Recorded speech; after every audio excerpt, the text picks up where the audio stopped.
Oi, eu sou o Maxon. Hoje eu vou falar sobre Godzilla 2, Rei dos Monstros.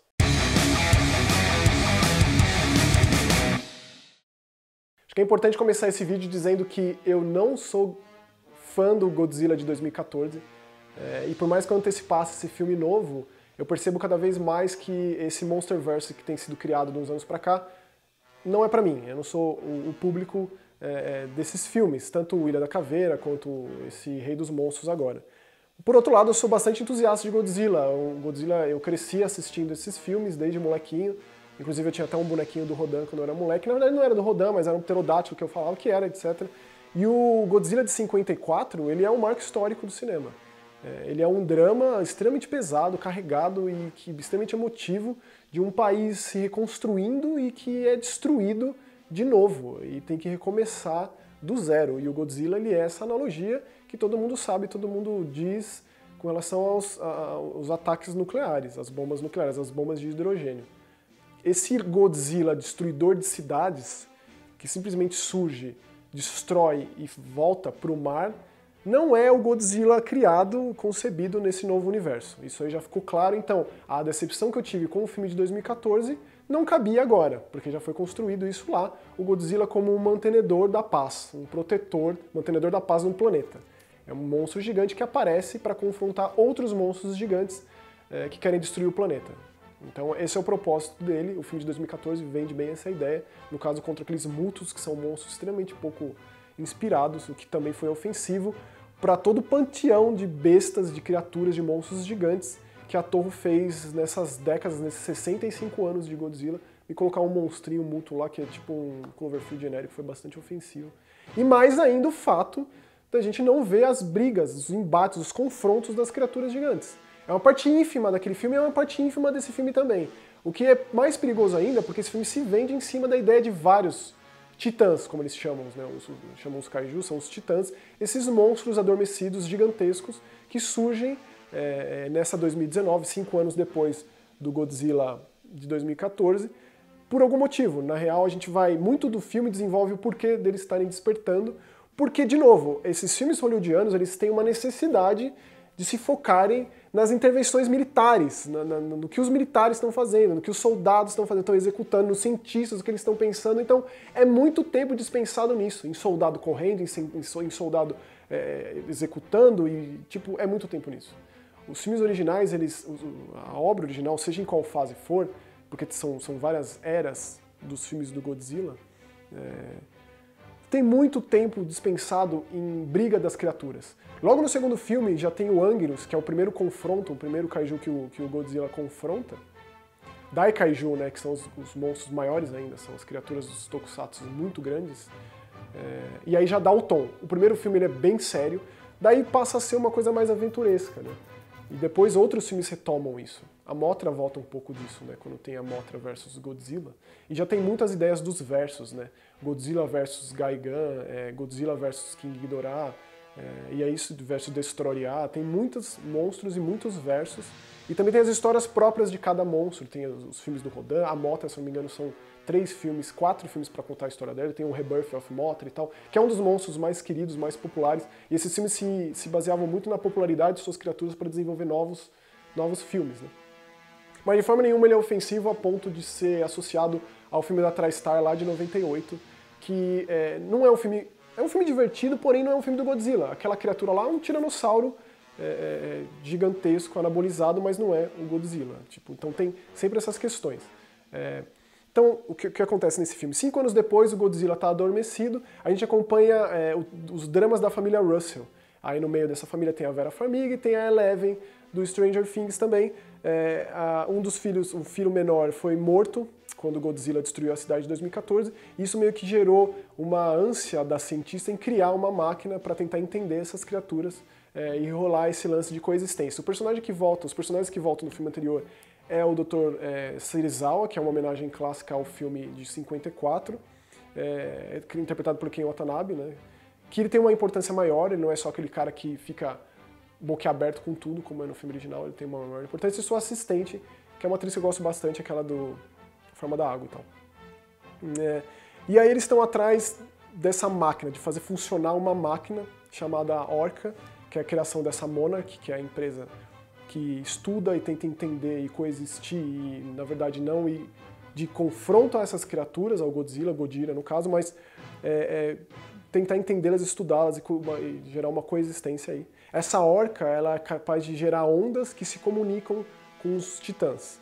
Então tem uma tentativa com um ovo gigante que foi encontrado, que é a Mothra, que é essa mariposa gigante, que inclusive eles dão até um nome científico para ela. O que também me faz sempre pensar como essa distinção de culturas, Japão e Estados Unidos, é diferente, distante o suficiente para que seja impossível você trazer aquele tipo de raciocínio, de pensamento, de desenvolvimento para Hollywood. É impossível. Hollywood tem uma questão com verossimilhança no sentido de ser uma coisa global, de ser uma coisa meio real, e de ser um perigo que vai acabar com o planeta. E essas questões, para mim, são ruído aí na história. E aí com essa máquina eles conseguem se comunicar, mas ela tem outras intenções, essa cientista, interpretada pela Vera Farmiga. E ela faz até com que ela se reúna com um grupo ecoterrorista, e aí outras criaturas passam a despertar no planeta, em diversas partes do mundo, e tem isso, né? Ah, não sei quem apareceu na Alemanha, não sei quem apareceu no México e tal. E aí vão sendo apresentadas essas criaturas. Não perde-se tanto tempo assim quanto no filme original, que o Godzilla aparece com 1 hora de filme, nesse não. Inclusive eles até retomaram a música clássica, tema clássico do Godzilla, que inclusive eu vou colocar como trilha sonora desse filme, porque é absolutamente maravilhoso. E o King Ghidorah, o Monstro Zero, como o grande antagonista, né? O grande inimigo a ser confrontado pelo Godzilla, pelo domínio do planeta no sentido de quem é o monstro dominante, quem é o monstro, o Apex, né? O monstro alfa, que eles fazem tanta questão de refutar e, e reiterar nesse filme e reforçar essa ideia da criatura alfa que tem domínio pelos outros, controle sobre os outros, e também atrelado a isso a ideia de que por onde essas criaturas passam, São Francisco foi destruída pelo ataque do Godzilla em 2014, pelo ataque não, né? O Godzilla não é a criatura que surge e destrói cidades, ele é uma criatura que é só um efeito colateral da tentativa de proteger, no caso contra os monstros. E aí lá surgiu a natureza, por onde passam destruindo a natureza volta, e tem esse conceito de sobrevivência, né? Do tipo, quem sobreviver aos ataques, quem sobrar da proteção dos titãs, vão ser responsáveis por recriar o mundo, porque afinal de contas os seres humanos são os grandes vilões da história, e são os seres humanos que estão destruindo o planeta, e etc, etc. Essa história é bastante batida, o que conversa até com essa proposta de sempre colocar em última instância que a coisa se resolve, e aí ele tá ali com a máquina, mexendo na máquina aqui e ali, e no último minuto a coisa funciona, que são esses filmes, essas produções hollywoodianas aventurescas, tipo conversa com qualquer coisa, filmes que são feitos para qualquer audiência, que quer abraçar qualquer público, é basicamente isso. A minha questão maior é que se você vai ao cinema esperando um filme de confronto de criaturas gigantes, não é bem isso que você vai ter, é uma parte ínfima do filme, é tipo 15, 20 minutos, nem isso. Enquanto os filmes clássicos, você pega um Gigan quando apresenta aquela criatura vindo do espaço, que tem uma história absolutamente absurda, daquelas baratas, alienígenas, e eu gosto muito disso, sabe, dessa despretensão de ser real, de ser associável nesse ponto. É um absurdo que é divertido e dá vazão a grandes brigas de 20, 30 minutos. O versus King Ghidorah. Se você quer um bom filme para assistir antes desse, caso você curta isso, porque para mim roupa de latex de borracha está anos-luz acima de CGI, para ser muito sincero, assista o filme do King Ghidorah, o Monstro de Três Cabeças, que aqui no Brasil eu acho que chama Godzilla vs o Monstro do Mal, alguma coisa assim. E Godzilla vs a Ilha da Fantasia, que é contra a Mothra. São filmes importantes para serem, ou o próprio filme do Rodan, são filmes importantes para te apresentar as criaturas mais clássicas. E esse é a primeira vez que o Godzilla, ele meio que, não vou dizer faz um acordo, mas ele se reúne com outras criaturas, no caso, a forma larval da Mothra e o Rodan, para confrontar uma ameaça maior, uma ameaça alienígena, que é o King Ghidorah. Isso acontece nesse filme, no filme de apresentação do Ghidorah, não o Godzilla vs Ghidorah, mas Ghidorah, um monstro de três cabeças. Recomendo muito assistir, porque é aí que acontece. Nesse caso é um lance de sobrepujação mesmo, e que faz com que as criaturas, porventura, se juntem contra uma ameaça alienígena. Então, tem essas explicações, mas eu vou dar um exemplo da minha decepção desse filme em uma cena específica que mostra aviões caça sendo perseguidos pelo Rodan, que é o pterodátilo, que colocaram ele num vulcão no México, sem problema com relação a essas mudanças e tal, mas ele está perseguindo esses aviões caça. A gente vê mais de dentro das explicações, das conversas, das contagens regressivas, dos embates de ideias desses militares com os cientistas do que propriamente do lado de fora. E aí eles estão levando, colocando em rota de colisão o King Ghidorah com o Rodan, e aí quando isso acontece a gente não vê. A gente não vê, isso é uma decepção muito grande.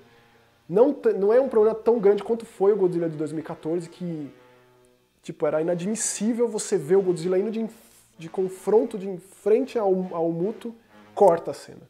Não chega a ser esse absurdo, mas acontece. E quando tem o embate do Ghidorah com o Godzilla, como o Ghidorah eles colocaram esse lance de...